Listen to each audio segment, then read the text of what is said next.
नमस्कार मंडळी, श्री स्वामी समर्थ. मी नंदिनी माझ्या यूट्यूब चॅनलवर तुमचं खूप मनापासून स्वागत करत आहे. तुमच्या मनातील सर्व चांगल्या इच्छा स्वामी महाराज पूर्ण करो ही स्वामींच्या चरणी प्रार्थना करते आणि आजच्या नवीन व्हिडिओला सुरुवात करते. आज वार आहे गुरुवार आणि आज आलेली आहे शनी जयंती आणि त्याचबरोबर या दिवशी अमावस्या देखील आलेली आहे. त्यामुळे या दिवसाला अनन्यसाधारण महत्त्व हे प्राप्त झालेलं आहे.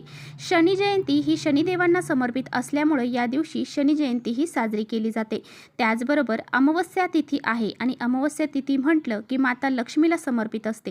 त्यामुळे या दिवशी माता लक्ष्मी, भगवान श्री हरी विष्णू आणि आपले जे पित्र असतात त्यांची सेवा सुद्धा केली जाते. या दिवशी स्नान करून दान केल्याने पित्रांचा विशेष आशीर्वाद आपल्याला प्राप्त होतो. या दिवशी पवित्र गंगेमध्ये जाऊन स्नान केलं जातं. त्याचबरोबर पित्रांसाठी काळे तीळ आणि तांदूळ हे दान केले जातात. असं म्हटलं जातं की या दिवशी जर आपण काही दान केलं तर याचं पुण्य जे आहे तर ते अधिक पटीने आपल्याला प्राप्त होते आणि त्याचबरोबर या दिवशी काही उपाय देखील केले जातात.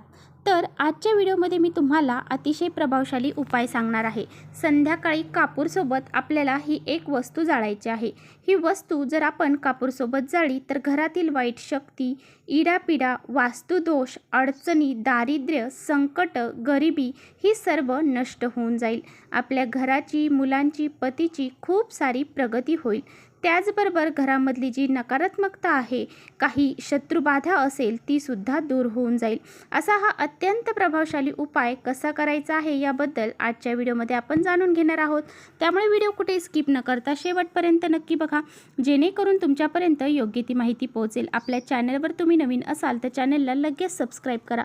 असेच माहितीपूर्ण व्हिडिओ पाहण्यासाठी बेल आयकॉनलाही प्रेस करा, म्हणजे मी जेव्हा नवीन व्हिडिओ अपलोड करेन त्याचे नोटिफिकेशन सर्वात अगोदर तुम्हाला भेटेल आणि तुम्ही एकही व्हिडिओ मिस करणार नाही. तर पहा, कापूर हा किती प्रभावशाली आहे हे आपल्या सर्वांना माहीत आहे. त्यामुळे पुरातन काळापासून कापूर हा घरामध्ये जाळला जातो आणि आपण कोणतीही पूजा करताना, आरती करताना घरामध्ये कापूर हा जाळत असतो.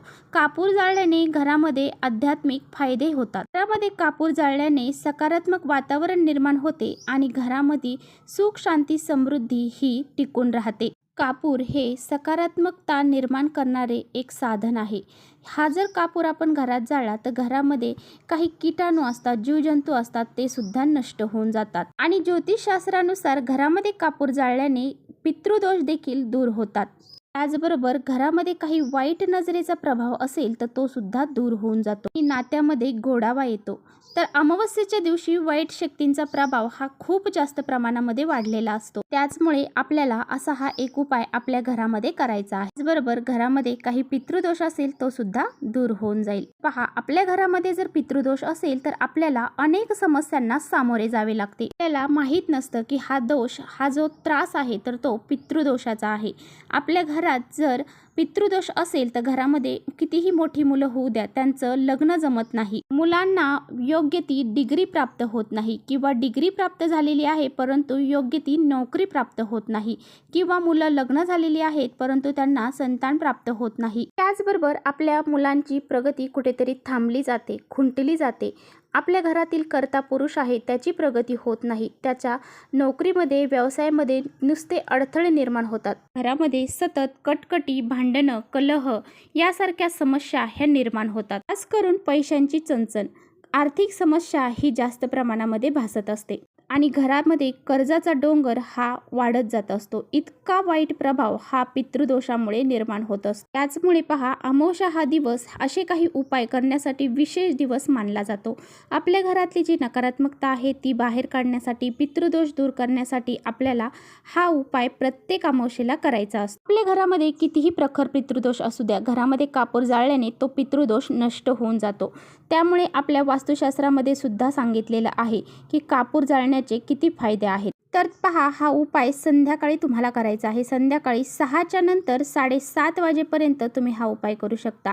जर तुम्हाला वेळ नसेल तर तुम्ही रात्री 12पर्यंत सुद्धा तुम्ही हा उपाय करू शकता. हा उपाय करण्यासाठी तुम्हाला एक मातीची पंती घ्यायची आहे किंवा ज्यामध्ये तुम्ही कापूर जाळता ते भांडं घ्यायचं आहे. त्यामध्ये तुम्हाला भांड्यामध्ये आपल्याला थोडेसे तांदूळ टाकायचे आहेत. त्याचबरोबर त्यावरती 5 भीमसेनी कापराच्या वड्या घालायच्या आहेत. 5 भीमसेनी कापराच्या वड्या नसतील तर ज्या साध्या वड्या असतील त्या घेतल्या तरी चालेल. त्याचबरोबर त्या वड्यांवरती तुम्हाला थोडंसं शुद्ध गाईचं तूप हे अर्धा चम्मच टाकायचं आहे. त्यानंतर तुम्हाला 5 अखंड लवंगा घ्यायच्या आहेत, ज्यांना पुढे फुलं असतात अशा. त्याचबरोबर हिरवी वेलची जी असते तर ती 5 घ्यायची आहे। अशा पद्धतीने ह्या सर्व वस्तू त्या भांड्यामध्ये टाकायच्या आहेत। त्यानंतर तुम्हाला हातामध्ये काळे तीळ घ्यायचे आहेत आणि थोडीशी पिवळी मोहरी घ्यायची आहे। ह्या 2 वस्तू हातामध्ये घ्यायच्या आहेत आणि तुमच्या घरातील जे लहान मुलं आहेत तर त्यांच्यावरून 7 वेळा उतरवायच्या आहेत। उतरवत असताना ज्या प्रकारे घड्याळाचा काटा फिरतो त्या पद्धतीने तुम्हाला ह्या वस्तू ओवाळून घ्यायच्या आहेत। त्याचबरोबर तुमच्या घरातले कर्ते पुरुष म्हातारे म्हणजे वृद्ध असतील त्यांच्यावरून सुद्धा तुम्हाला ह्या वस्तू उतरवून घ्यायच्या आहेत। त्याचबरोबर स्वतःवरून देखील उतरवायच्या आहेत। म्हणजेच काय, सर्वांवरून तुम्हाला ह्या वस्तू उतरवून घ्यायच्या आहेत। त्यानंतर ह्या सर्व वस्तू घेऊन तुम्हाला तुमच्या घराचा जो शेवटचा कोपरा आहे त्या ठिकाणी नेऊन ह्या वस्तू तुम्हाला जाळायच्या आहेत आणि त्यानंतर जाळल्यानंतर तुम्हाला त्या सर्व घरामध्ये फिरवायच्या आहेत। पूर्ण घरामध्ये तुमच्या फिरवत तुम्हाला मुख्य दरवाजामध्ये यायचं आहे आणि मुख्य दरवाजामध्ये तुम्हाला ह्या वस्तू मुख्य दरवाजाचा जो उंबरठा आहे त्याच्या मधोमध ठेवायच्या आहे। त्यानंतर त्या भांडं शांत झाल्यानंतर विझल्यानंतर त्यातली जी राख आहे तर त्यामध्ये थोडंसं पाणी मिक्स करून तुम्ही कोणत्याही झाडाला टाकून देऊ शकता। फक्त तुळशी मातेला टाकायचं नाही, इतर कोणत्याही झाडांना तुम्ही ते टाकून देऊ शकता। अशा पद्धतीने तुम्हाला हा उपाय करायचा आहे। पहा, तुम्ही हा उपाय एकदा करून पहा। तुम्ही जर उपाय केले तरच तुम्हाला त्याचे रिझल्ट जाणवतील। तुम्ही उपाय जर नाही केले तर तुम्हाला त्याचे रिझल्ट हे जाणवणार नाही। एकदा तुम्ही करून पहा, तुमच्या घरामध्ये नक्की सकारात्मक वातावरण निर्माण होईल।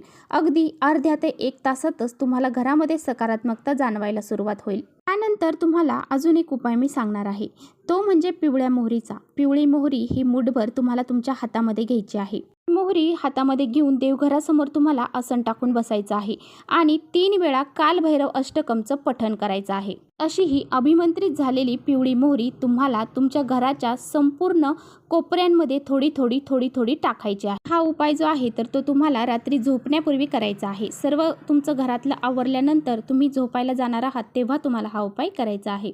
पहा, ही मोहरी तुम्ही घरात रात्री टाकल्यानंतर तुम्हाला घर झाडायचं नाही।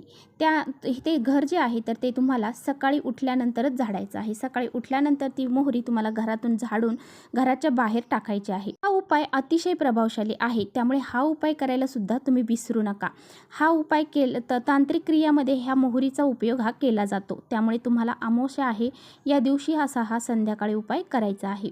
पद्धतीने तुम्हाला हा एक उपाय देखील तुमच्या घरामध्ये करायचा आहे। तर चला, इथेच थांबवते माझा व्हिडिओ आवडला असेल तर नक्की लाईक करा। चॅनलवर नवीन असाल तर चॅनलला सबस्क्राईब करा। परत भेटूया अशाच छानशा व्हिडिओसोबत। तोपर्यंत श्री स्वामी समर्थ।